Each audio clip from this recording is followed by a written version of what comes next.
Welcome back to another video, everybody. Quite a good one today. Look at these conditions. I've been blessed once again. It's like 18 degrees out here, Celsius, which is pretty good in my book. Today's mission, we've got the fishing camera. I don't really ever catch fish, to be honest, but I'm more interested in what's underneath. We're going to drop that down in various locations between here, Laxey, and Douglas. We're going to stop off at a spot that they used to keep polar bears. Yes, 2 polar bears used to be kept here. I'll tell you a little bit about that. We'll have a look at the Tower of Refuge, which is a castle in the sea. And basically, I'm just going to drop this device down in many different places as I can and see what we get. So this is it. It's not sponsored or anything. I just take this little cap off, attach it to my line, press start, record, drop it down and see what comes. There's a little camera on the end here. We've used it before on the channel. I've not had much success with the submarine recently, so go for a simpler option. So let's do that. Seaweedy base here, and as I'm reeling it in, some coalfish, or coalies as we call them, had a crack but didn't take the bait.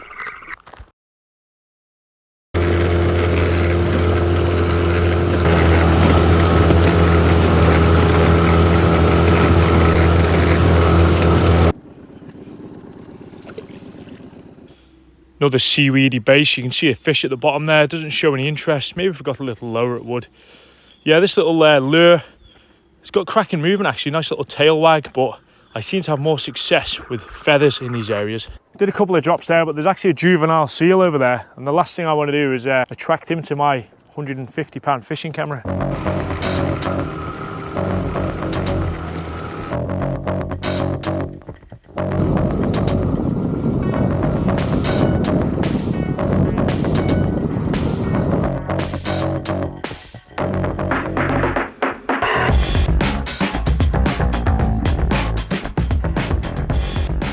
Located behind me here in Groudle is what was called the Headland Zoo.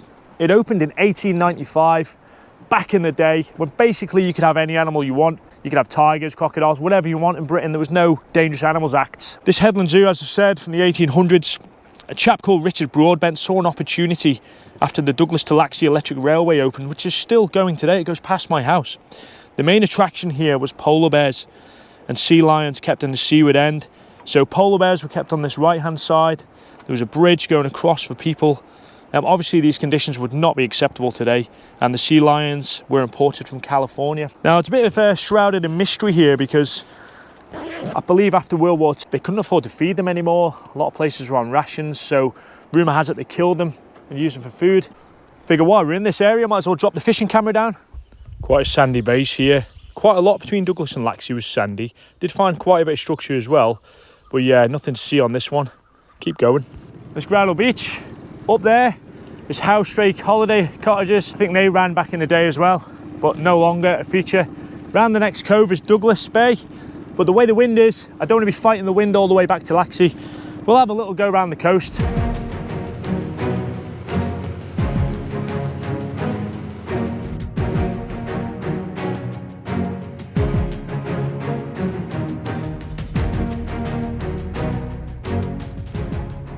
Welcome to Douglas Bay. We've got Onchan Head here, Douglas Bay over there. If you've ever come to the Isle of Man, you will have definitely been here. This is where the main ferry comes in.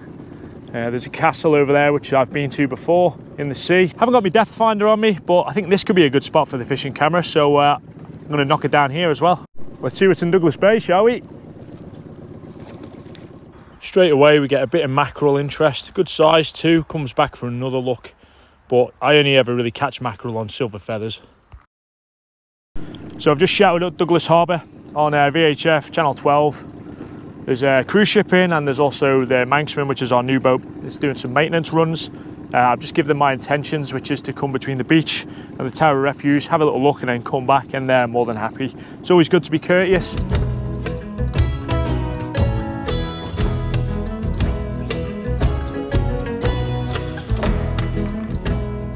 So here we are in Douglas Bay. As you can see behind me there, that's the Tower of Refuge, also known as St Mary's Isle. The founder of the RNLI, Sir William Hillary, erected this because there was loads of shipwrecks. I've actually been on it from the kayak before. You can walk to it when the tide's low. Basically erected on like a partially submerged reef, offering shelter to shipwreck survivors until help could arrive. The reef it's on has been responsible for sinking several ships, basically incoming to the harbour here. So if you ever get a chance on the Isle of Man, kayak out to it, it's pretty good. or on very low tide, you can walk out to it. There's some organised events where the Coast Guard help out as well. You will see some modern electrics on it because they light this up at night time. Looks pretty cool.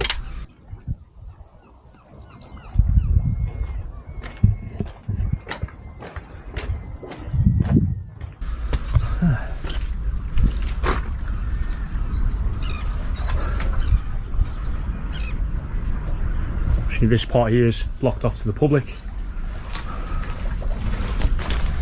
It's got here. Oh, 1832 it was built then.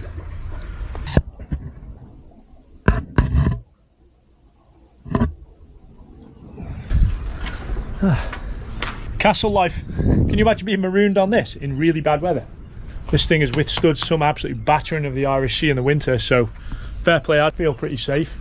Cracking. So in this bay I'm in now, Douglas Bay, I have seen some amazing footage by a chap who basically dropped the camera down and there were just sharks everywhere. It was the height of summer. We're not there yet, but I'm going to drop my camera down a bit further over to the bay. There's like some sort of milk that gets pumped out like a whey, probably where all those seagulls are. So I'll head over to there and we'll drop the camera and see what happens, and then we're going to rip it back to Laxey. So there's loads of seagulls over here, so I think this could be the spot. Let's have a look. Wasn't easy flying the drone with a load of seagulls around. Thought they were going to try and dive bomb it out of the sky. So yeah, here we go. Seagulls everywhere. There we go. All right, mate. This is the spot she's going. Yeah, so Douglas Bay appears to be quite sandy. I expected a little bit more structure down here. Anyway, drop her all the way down to the bottom. And as I'm just jigging it around, you can see the dogfish swim by, but no interest, surprisingly.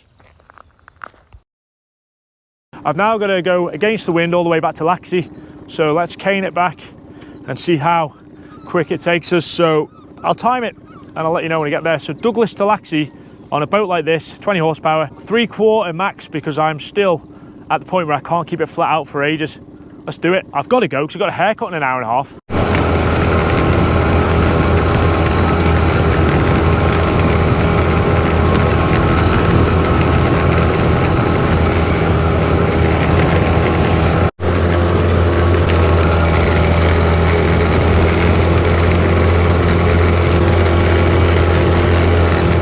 The colours here, I actually got the lure stuck. I thought I had a fish on, but eventually released it and I just trolled it around. I bet there's loads of pollock in this area, but unfortunately none came out to play. It's still early in the season. I think as the sea temperature warms up a little bit, we'll get plenty more action. Well, no bites today, that's for sure. Not I'm seeing anyway. Back in Laxey now. It took 21 minutes to get back to Laxey, and I was messing around with a 360 camera on the way, so probably do it in 18. Cruised around about 16 knots the whole way, gave it a little bit of a hand.